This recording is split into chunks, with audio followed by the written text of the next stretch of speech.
प्रेरकत्व कुंडली है, उस प्रेरकत्व कुंडली में ऊर्जा कहां से आती है वो चीज बात करते हैं अपन। यहां हमारे पास एक एल प्रेरकत्व की कोई भी कुंडली है,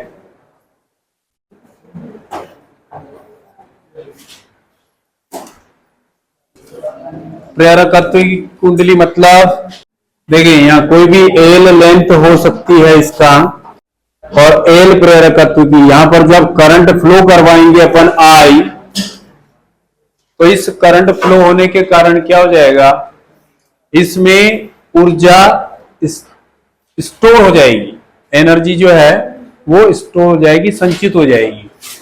उसके लिए तो इसमें कितनी ऊर्जा संचित होती है वो चीज अपन बात करेंगे यहां पर। यानी कि किसी प्रेरकत्व कुंडली में जो ऊर्जा है, स्थितिज ऊर्जा, उसके लिए अपन डेरिवेशन निकालने वाला है। ठीक है, अब लैंग्वेज बहुत सिंपल। एल प्रेरकत्व की कोई कुंडली है जिसमें कैपिटल आई करंट फ्लो करवाते हैं, तो इस कुंडली में ईएमएफ जनरेट होता है कि नहीं, विद्युत वाहक बल उत्पन्न हो जाता है। अब यहां पर आपके पास कौन सा विद्युत वाहक बल उत्पन्न हुआ, फैराडे का द्वितीय नियम अपन बात कर रहे हैं। माइनस में डी फाई बटे डी टी हो गया। यहां जो अपने पास फ्लक्स है उसका वैल्यू है phi is equal to L I, ऊपर अप्लाई कर दो तो मिलेगा ई बराबर में माइनस के साथ, ध्यान देना फाई की जगह रख रहा हूं, एल को अलग निकाल के डी फाई डी आई के बटे में कौन डी टी हो जाएगा। इसको आप समीकरण नंबर कोई एक नाम दे दो। आपने करंट फ्लो करवाया ना, विद्युत वाहक बल उत्पन्न हो गया।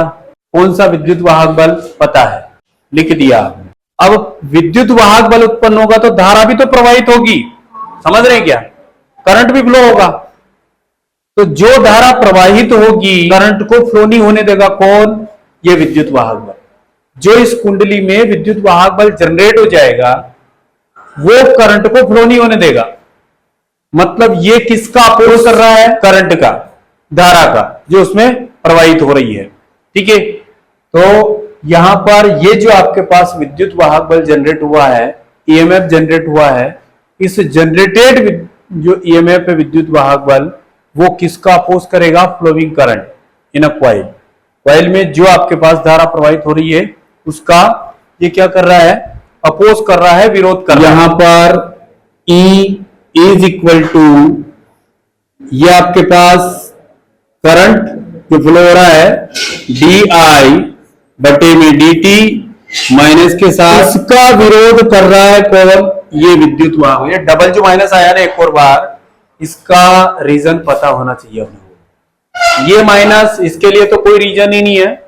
फैराडे का द्वितीय नियम है आपके पास, second law of Faraday of electromagnetic induction, ये चीज हो गई है ना। ये एक और नेगेटिव साइन क्या शो कर रहा है यहां पर, कि ये जो इंड्यूस्ड ईएमएफ होगा it will oppose the flowing current in a coil. इस कॉइल में जो भी करंट फ्लो होगा ना उसका अपोज शो कर रहा है, विरोध प्रदर्शित कर रहा है। ठीक है, इंडक्टर जो कॉइल है अपने पास प्रेरकत्व कुंडली है, उस प्रेरकत्व कुंडली में आप वो अगर धारा प्रवाहित करते हैं, करंट फ्लो करवाते हैं, तो वो कैसा बिहेव करती है, मैग्नेट जैसा, समझ रहे हैं ना। उसमें मैग्नेटिक प्रॉपर्टी आई कहां से, जब भी करंट फ्लो करवाते हैं आप तो उस कुंडली के अंदर वह करंट स्थितिज ऊर्जा के रूप में संचित हो जाता है, समझ रहे हैं, पोटेंशियल एनर्जी के रूप में स्टोर हो जाता है। वही एनर्जी उसे मैग्नेटिक प्रॉपर्टी देती है। ये चीज हो गई है, इसको थोड़ा सा माइनस माइनस प्लस हो जाएगा, तो ये हो गया आपके पास L D phi by D T. अब ये अपोज दर्शा रहा है, विरोध दर्शा रहा है, तो कुंडली में तो करंट फ्लो होना चाहिए ना भैया। आप तो ये चाहते हैं, ये चाहता है फ्लो ना हो, हम चाहते हैं कुंडली में करंट फ्लो हो, तो दोनों एक दूसरे का विरोध कर रहे हैं कि नहीं, मतलब हम इसके विरुद्ध कार्य करेंगे, समझ रहे हैं क्या। तो यहां पर ये वाली चीज हो गई है, इसको कोई इक्वेशन दे सकते हैं अपन।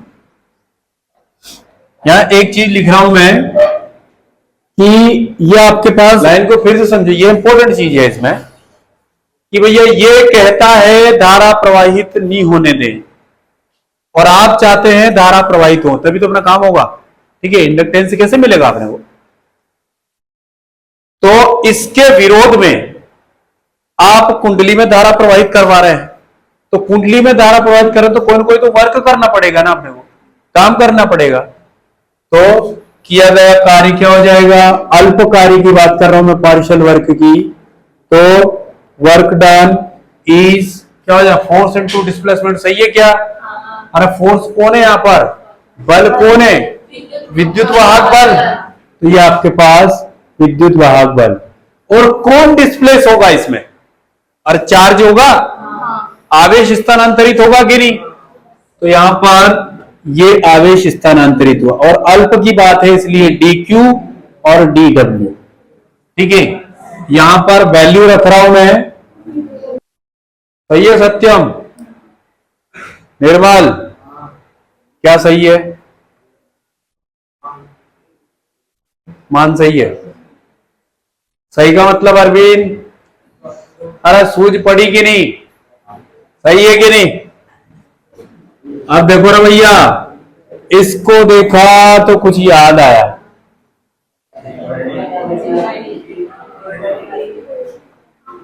जिसको याद है वो बोलो, घिस पिस नहीं। क्या 40-50 लोग हैं यहां?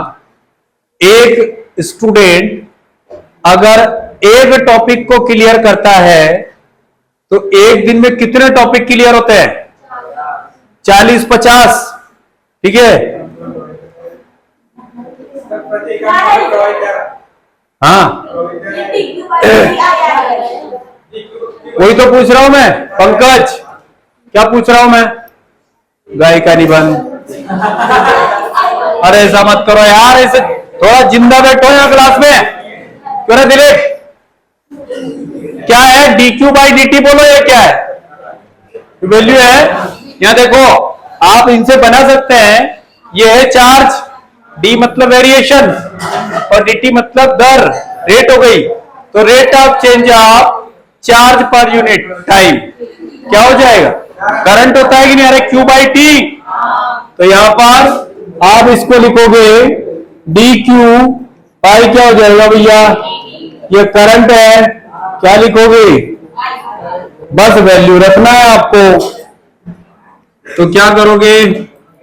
यहां पर dw, अब ये आई है ना, तो li और ये हो जाएगा di। ये किया गया पार्शियल वर्क है। अब कुल कार्य करना है, तो फिर से वहां पर जाइए कि आप कॉइल को क्या कर रहे हैं? करंट फ्लो करवा रहे हैं। तो करंट, जब तक आपका मोबाइल फुल चार्ज नहीं होता तब तक आप सांस लेते हैं क्या? अरे जैसे मान लीजिए मोबाइल कितना परसेंट रह गया? 2%, तुरंत दौड़ते हैं किधर? ठीक है, मोबाइल के साथ, और मोबाइल को बोलते जाते हैं हारना नहीं, मरने नहीं दूंगा। समझ रहे क्या? और जाके समझ रहे क्या? आपका बस चले तो ऐसा कोई चार्जर आ जाए, ठीक है, जो साथ में ही चले, पावर बैंक। क्या क्या लगा लो? हाँ वो तो कब का ही है। ठीक है, हो गया ना? अब देखें आप, तो किया गया कुल कार्य क्या हो जाएगा भैया? देखो रे यहाँ पे, ये आपके पास जो अल्प कार्य है ना पार्शियल वर्क, इसका आप लिमिट में इंटीग्रेशन कर दो, आपके पास फुल वर्क आ जाएगा। सही है क्या पंकज?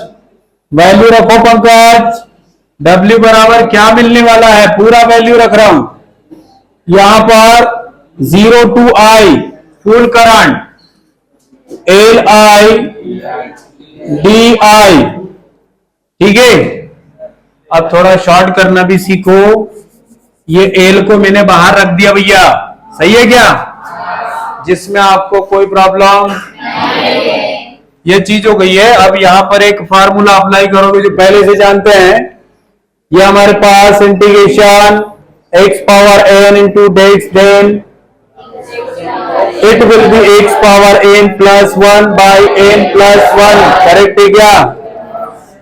यहां पर हमारे पास x को रिप्लेस कर दो i से। i का पावर कितना है? ओके, को की हेल्प से चेंज करने वाले हैं। यहां पर full work done is equal to क्या हो जाएगा? एल यहीं पर है और इसका समाकलन कर दो भैया। अरे सही है क्या? अब सही है। देखिए आप यहां पर आपके पास W is equal to L by 1 plus 1 क्या हो गया? तो मिला यहां पर आई पावर कहां से लेकर लिमिट क्या है राम बाबू? काश यहां सोफा होता सोने का। ठीक है, तो सोते सोते पढ़ते अलग ही फीलिंग आती। फिर आराम का काम है। सही है, आराम के और स्टडी के नहीं बनती है। ऐसे डल मत बैठा करो यार। स्टडी का आसन से डायरेक्ट संबंध होता है, समझ रहे हैं क्या? अरे पहले के ऋषि मुनि लोग जो है ना, वो जब भी कोई स्टडी करनी होती है, उनको स्टडी मतलब वो फिजिक्स केमिस्ट्री नहीं पढ़ते थे। ठीक है, उनका अलग ही कोई साइंस चलता था और उस साइंस के आगे ये साइंस कुछ भी नहीं है, समझो आप। तो उनका एक फिक्स आसन होता है, ऊपर नहीं मतलब कहीं पे ऐसा चीज पर नहीं बैठना है जो नीचे से स्पेस हो। ठीक है, नॉन स्पेसेबल स्पेस पर वो बैठते थे, बगैर आसन के नहीं बैठना। ठीक है, ऐसा उनका कहना है कि मतलब जब भी खाना खाना बैठो उसके लिए आसन होना चाहिए, तो अपने पढ़ने के लिए भी आसन होना चाहिए। इधर देखो भैया, ये चीज हो गई। राम बाबू बोलो, ये हमारे पास W बराबर एल बाय कौन? यहां पर लिमिट देखो आप, आई स्क्वायर माइनस जीरो स्क्वायर। सही है। अब ये वाली चीज तो क्या हो गई है? जीरो। मैं डायरेक्ट लिख रहा हूं W 1 बाई 2 एल आई वर्ग। यही किया गया कार्य जो है, ठीक है, देखना, this work done will store in coil as potential energy. तो दैट इज करके क्या लिखोगे भैया? ये W की जगह पोटेंशियल एनर्जी का symbol 1 by 2 L I square. ये काय की बात करी अपनों ने? Energy store in inductor coil. प्रेरकत्व की कुंडली में स्थितिज ऊर्जा का के लिए व्यंजक ज्ञात किया आपने।